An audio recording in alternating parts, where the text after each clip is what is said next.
a company's actions betrays its intentions. So if you pretend to have a customer success team and you don't give them any authority and you charge for it, and the only conversations they have with their customers is upsell, cross-sell, renewal, you know what? It's just another sales group.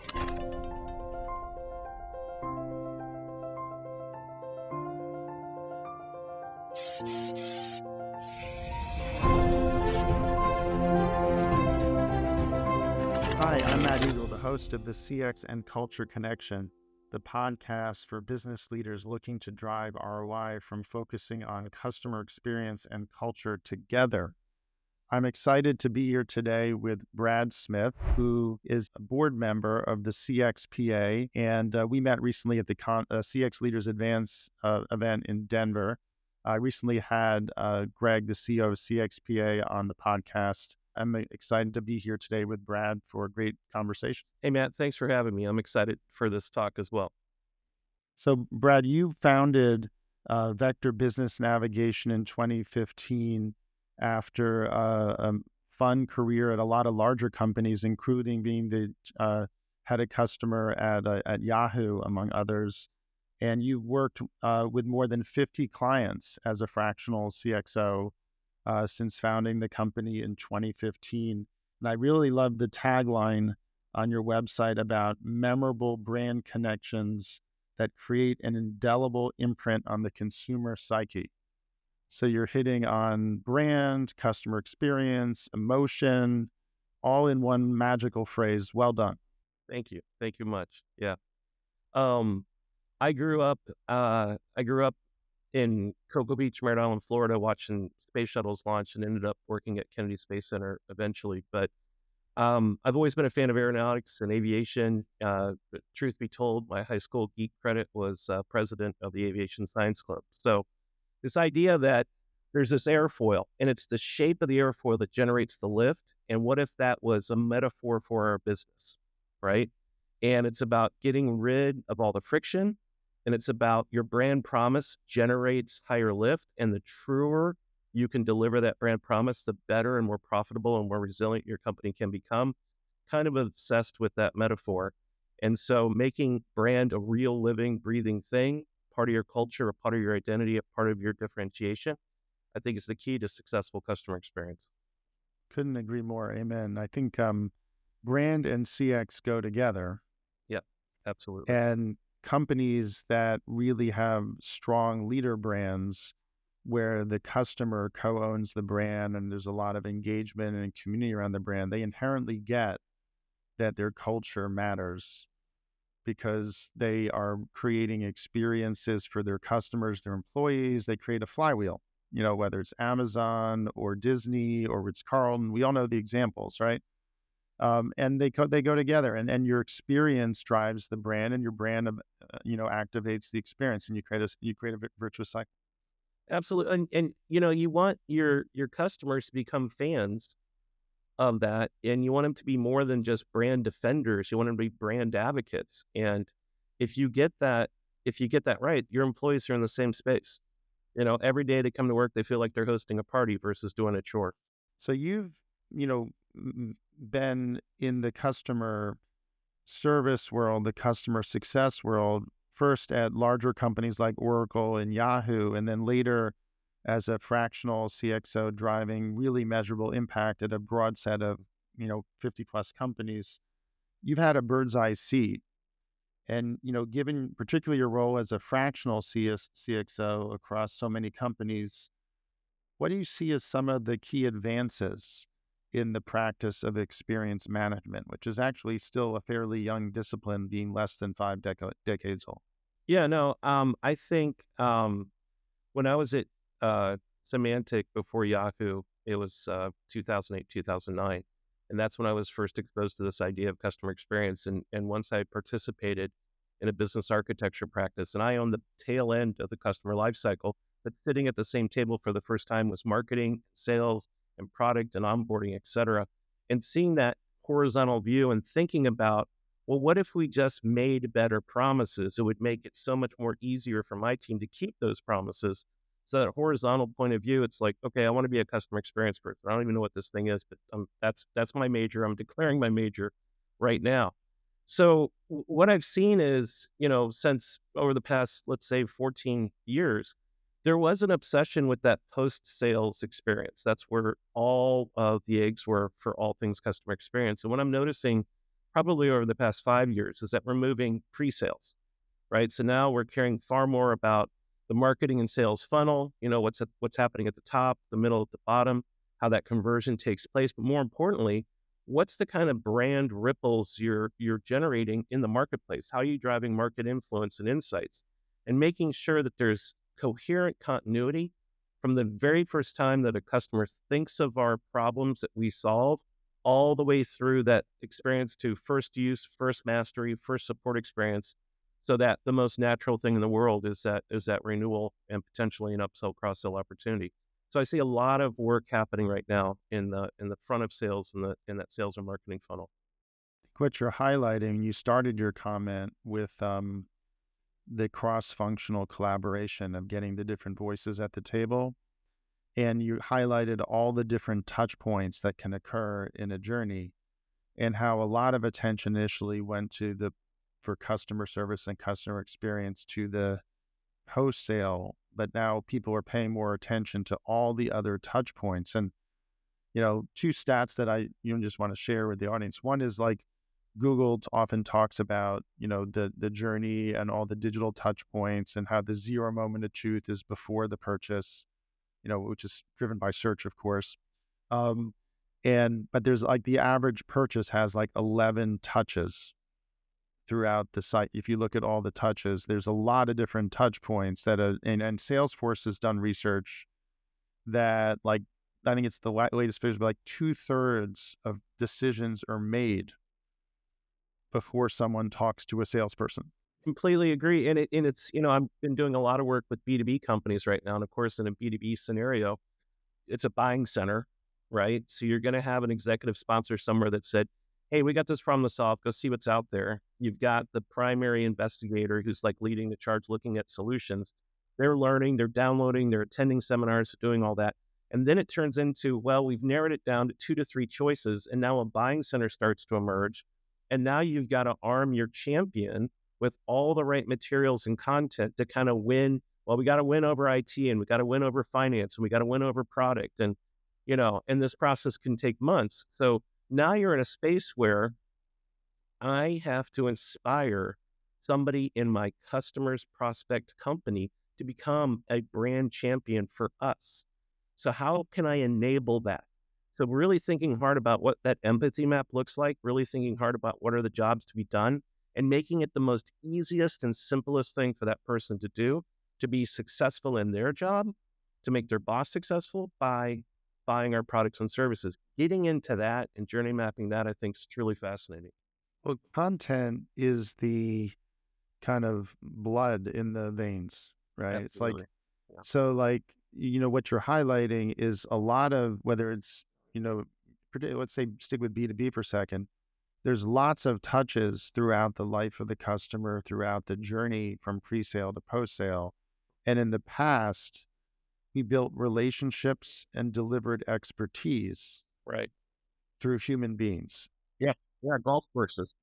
That's still, yeah, exactly. It's Yeah. still golf courses, sales meetings, technical support, installation, all these things that were kind of touch points, across the journey, that being closer to the customer, visiting more, building relationships, seeing them at events, all reinforced trust and reinforced expertise.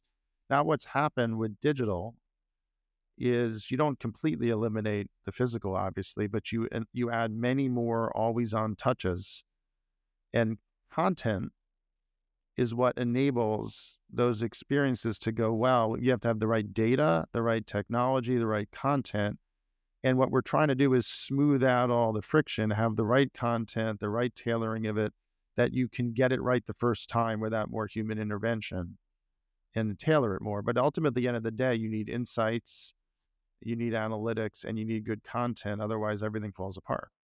Yeah. And I think, there's two game changers that have occurred over the past, let's say, 5 years, right?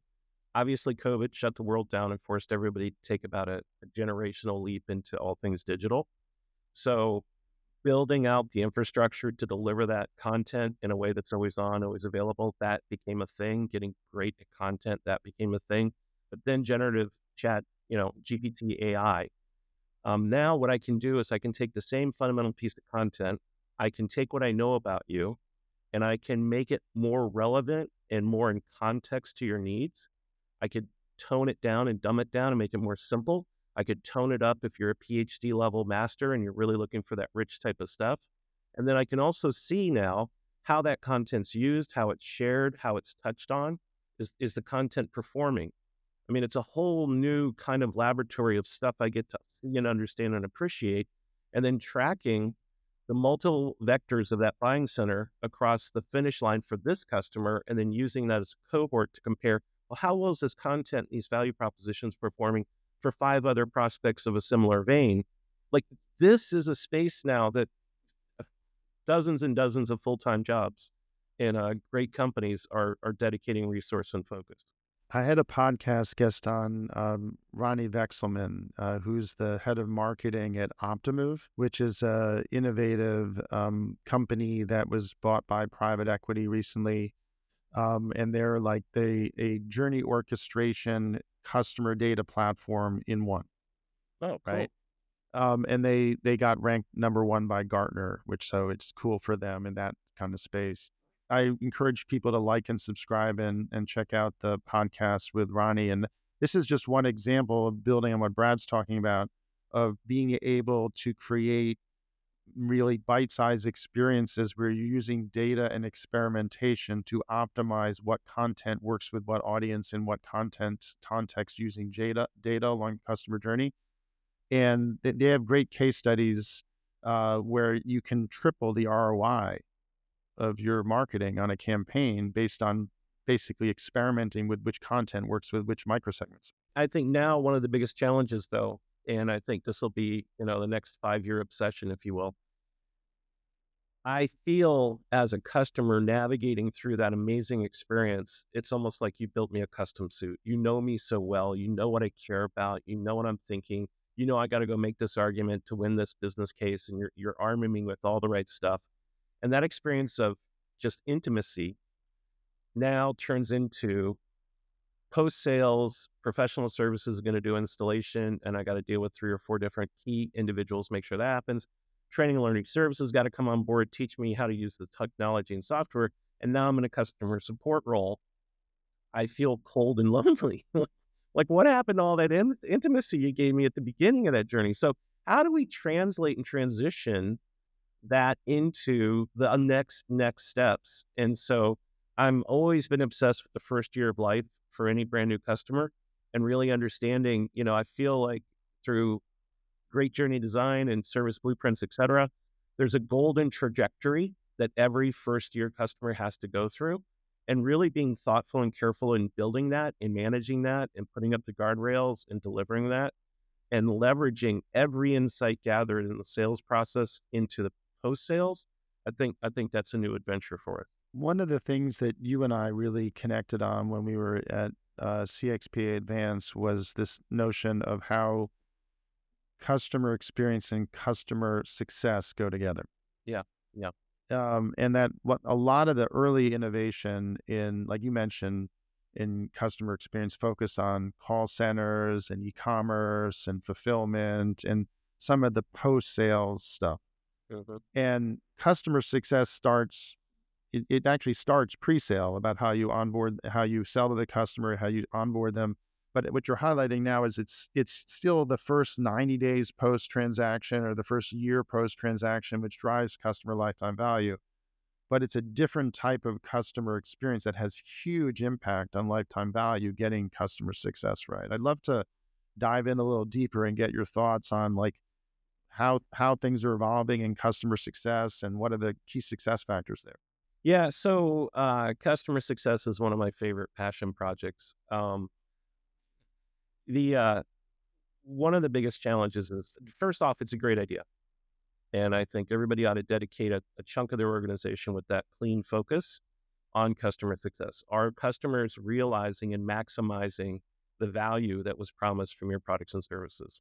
Full stop. Um, but uh, businesses are businesses. They're, for profit, or even if it's not for profit, they still have to maintain almost near profitability. And so, how a customer success group is funded, how it reports into the organization, is it considered to be a for profit or a not for profit cost center type job? Is it focused on that onboarding only, or is it focused on that renewal and upsell and cross sell? Is it a sales function? Is it a service function? Is it a customer service escalation function? What kind of power and authority do they have inside the company to move stuff around and get stuff done? How charged are they to be the full on champion of that customer inside the company and deliver the full brand promise? Do they have a marshal? Have they been deputized? Can they jump over hoops to get stuff done?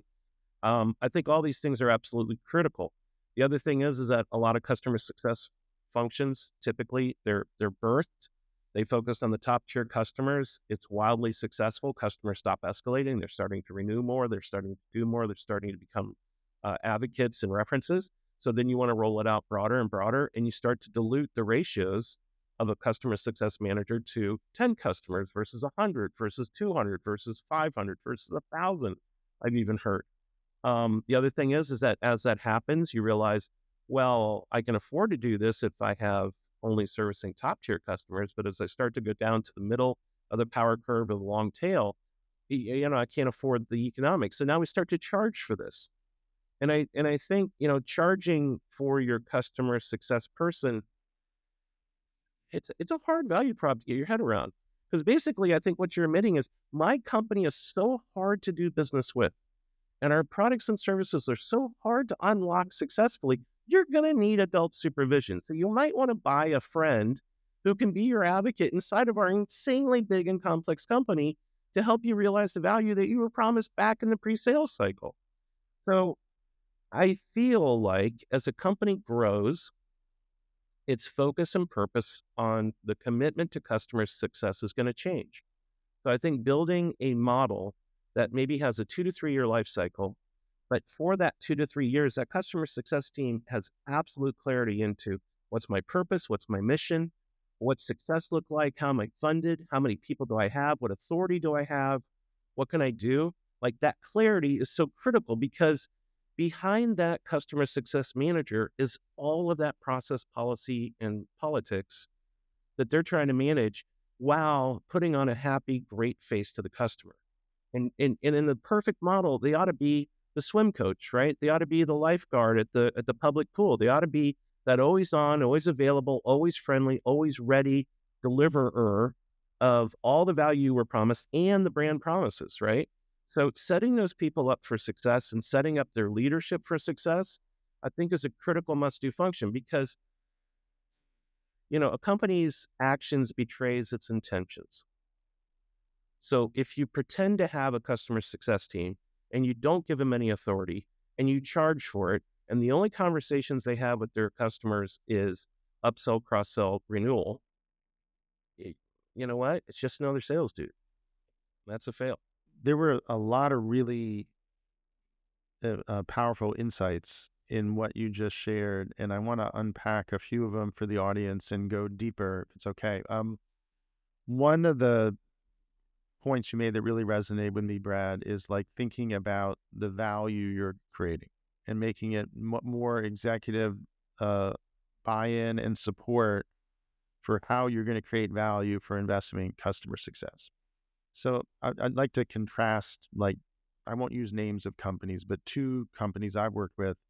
Like one company A, you'll immediately see which one's a better approach, right? Company A's approach focuses on the denominator of the ROI formula. Let's lower the cost. Yeah. Right. Company B focuses on the numerator of how do we grow the value and grow the revenue, right? Yep. Both matter. I'm not saying costs don't matter, because you want to make your investments self-funding by having easy cost savings that pay for investments, right? Yeah.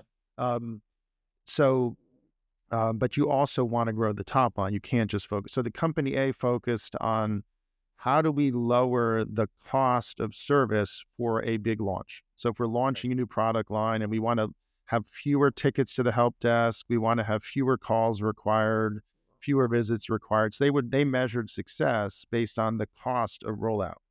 Yep. And not surprisingly, a lot of their focus on quality was on reducing effort, Okay. but not enough attention on how they were creating value for the customer, but on how they were reducing the cost to roll it out. Yep. Too internal, too cost focused. That doesn't lead to renewals. It doesn't lead to cross sell, upsell. It doesn't lead to premium pricing. It doesn't lead to loyalty. Yeah, right. It leads to being At less best, it bad. didn't upset me as a customer. At best, Yeah. it didn't. Yeah.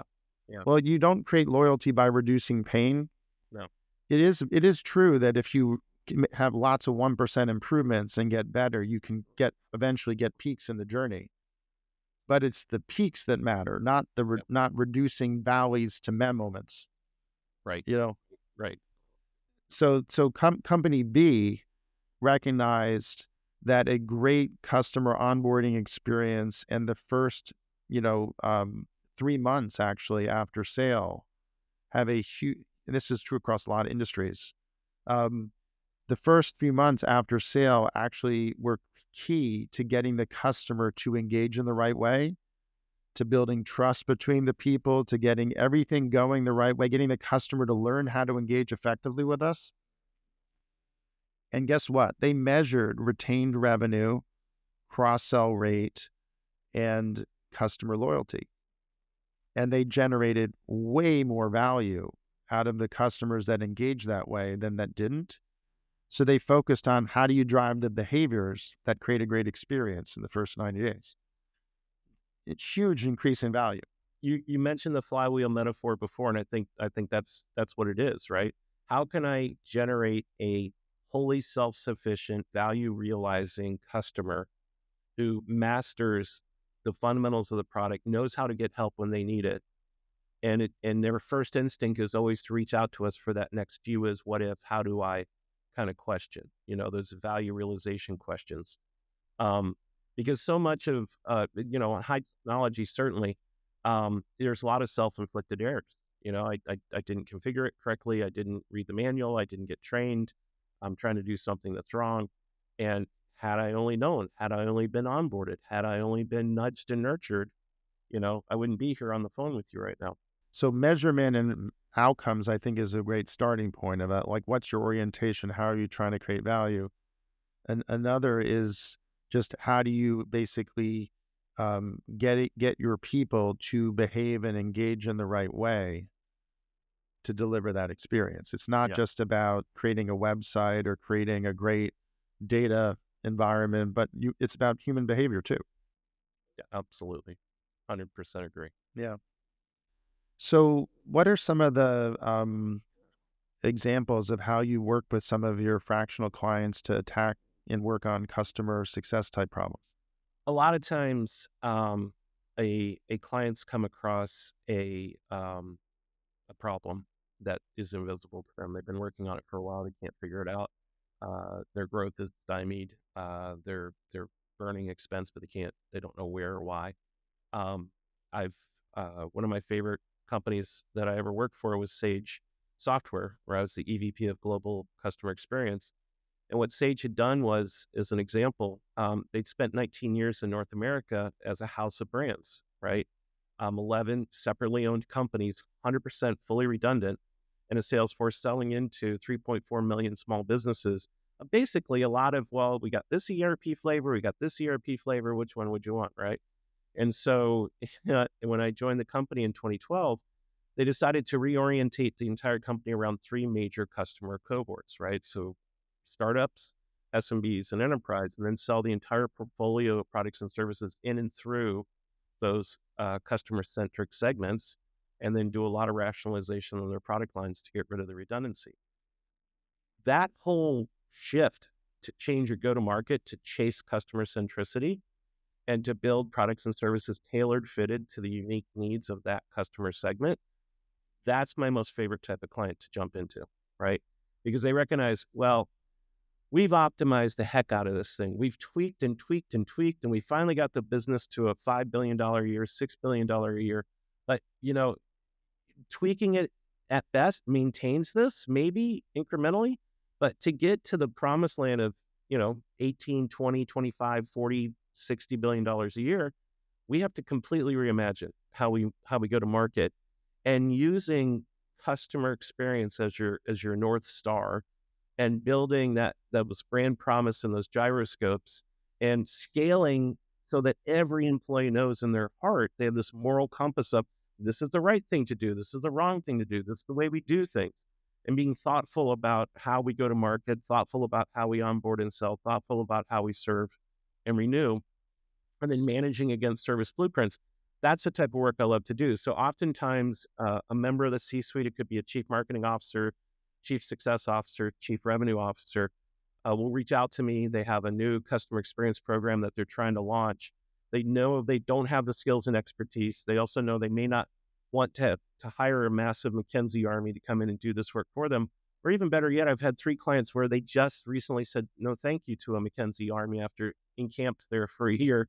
And they're like, well, we got a 600-page manual, but we haven't gotten any further along. We built 25 Kaizen teams, but we still haven't gotten any further along. We haven't cracked the culture thing. We haven't cracked the dashboard thing. So sitting there and, helping them understand what it's like to be their customers from the outside in, helping them understand what it's like to be an employee trying to service these customers from an outside in point of view, and then really focusing on the brilliant basics and building that foundation for the future anchored in these brand promises, and getting those brand promises down to a place where they're so intuitive. The lines are so black and white. There's no doubt. At Yahoo, we want it to be fun, safe, and simple.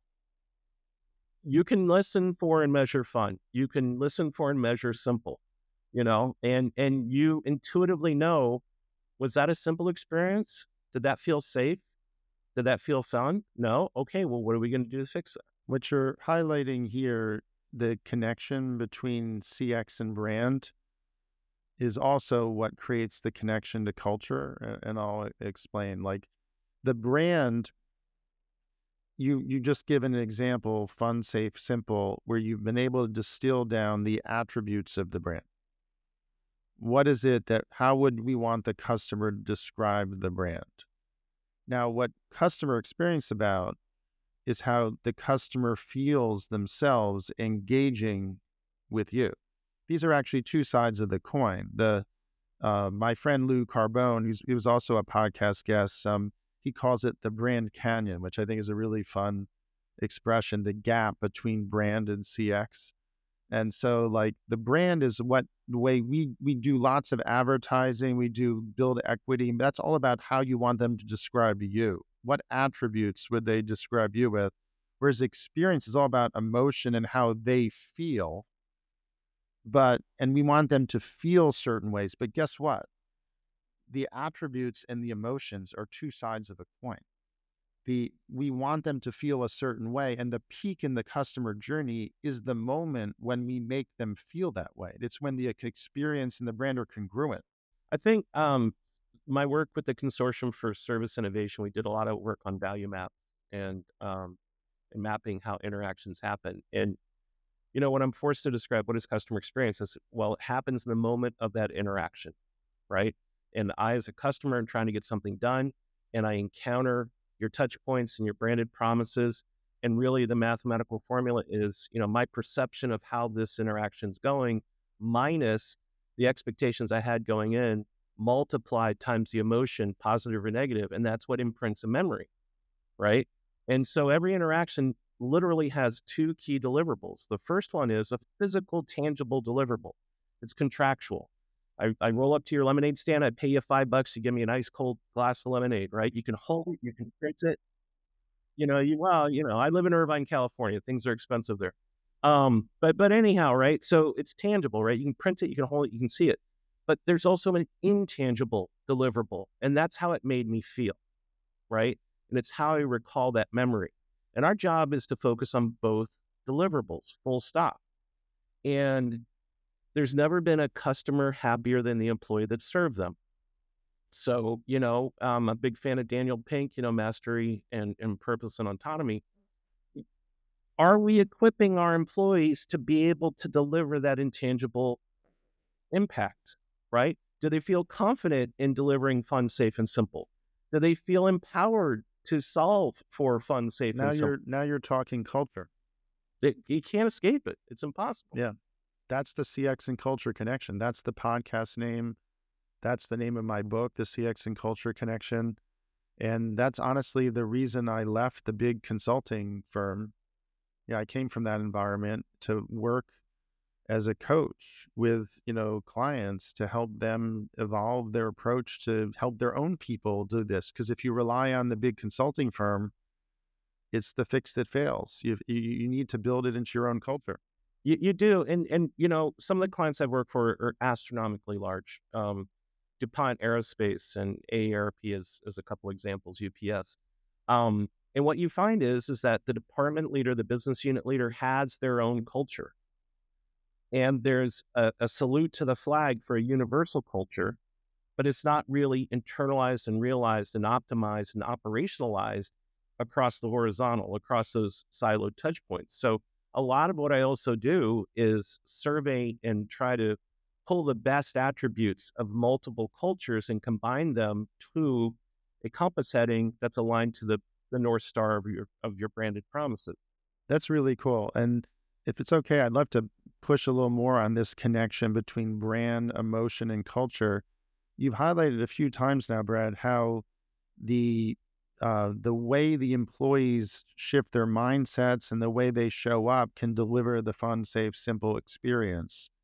And you can be more intentional around what behaviors you want and what skills. It's not just the skills you give your employees and the data you give them and the tech you enable them with, but the behaviors you want them to engage in to deliver that. Unless we're Netflix and we deliver 100% digital experience, Yeah. or Yahoo and deliver 100% digital experience, human behavior still matters to deliver customer experience. And guess what you can do?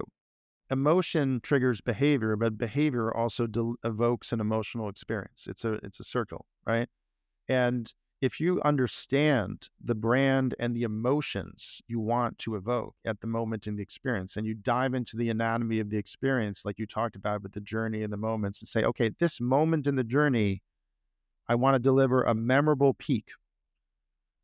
What is delivering that memorable peak? I guarantee there are human behaviors of the employee and the customer and we can actually pay attention to the employee side of it and actually think about the training, the habit building, the ritualization, the rewards, the storytelling, all the things that go into fostering cultural behaviors and actually drive habits in your employees that deliver those emotional peaks. And that's something that I find is really powerful. And guess what? You can measure the improvement in the experience and whether the emotions and behaviors are showing up. You can evolve your listening to align to this too. 100% agree with you. Absolutely agree with you. And I think part of our job is to make sure that the very best thing our frontline people can do is also the very most recognized thing they can do. And it's also the simplest and easiest thing they can do.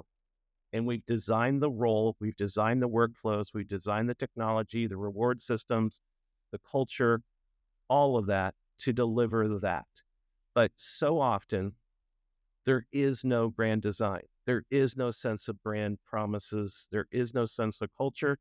And the company's being run by a CFO who's obsessed with cost and time savings, or it's being run by a sales organization that's obsessed with growth at all cost, or it's being run by a product organization that believes their products are perfect, they don't fail, and there's no need for anything else. And I've played with all three psychologies, but getting them to appreciate what it's like to live in the shoes of their customer and their prospects and walk through that journey, and then what it's like to live in the shoes of all the frontline people, whether it's marketing people, whether it's sales people, whether it's pre-sales, whether it's installation, professional services, or customer support.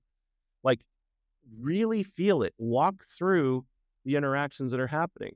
Some of the things I love to map is what are the most common interactions that occur every day across your company. And, again, an axiom from the Consortium of Service Innovation is wherever there's activity, there's value. So just look to where the volume of activities is happening. Now, that value, you got to ask yourself, is that value realization inspired activity, or is it value erosion looking for relief activity, right? Energy can be positive or negative, and you want to get the flow of positive energy. Yeah. So look at your most common interactions, journey map those, because anything that you find to fix, it's the tide that rises all ships. Then obviously look at your most painful ones, and you know what the painful ones are. You can see them a mile away. Everybody knows what they are, everybody, but yet they still exist and they've been there for years. And then finally, what are the most important interactions? The ones that absolutely roll out the red carpet and deliver your branded promise at all those key moments in that first year of life. And as you start to do that work and you look with that focus and you do the journey mapping, leveraging your brand promises as your litmus test, did I break this promise here, or did I fulfill this promise here? The things you can see are almost magical. Yeah, and to yes, and that, like, companies that you talked about a number of the things that companies do. One of the traps they also fall into is that their approach to customer listening is just chasing golden metrics like NPS or CSAT or customer effort score or relationship strength, whatever the metric is. They're all useful in the right context. The problem is if you treat customer experience as chasing survey scores, then you don't actually connect it to the business outcome, and you don't connect it to the emotion, you don't connect it to the brand promise. It will always fall flat. What you'll end up with is a series of fix efforts. You'll be on a treadmill, constantly chasing pain points. And low hanging fruit. Let's take care of just the low hanging fruit. Yeah. Well, and then you won't actually really drive as meaningful an improvement in the brand promise as if you would if you were explicitly focusing on what's the brand promise, what's the emotion, how am I going to evoke these emotions, how am I going to drive the right behaviors, what investments can I make in people, process, and tech that will deliver on this brand promise. 1% improvements are valuable, but like if all you're doing is draining pain, you're not building loyalty. So I think, and I'm going to bring it back now to customer success, where we said it was a really ripe area.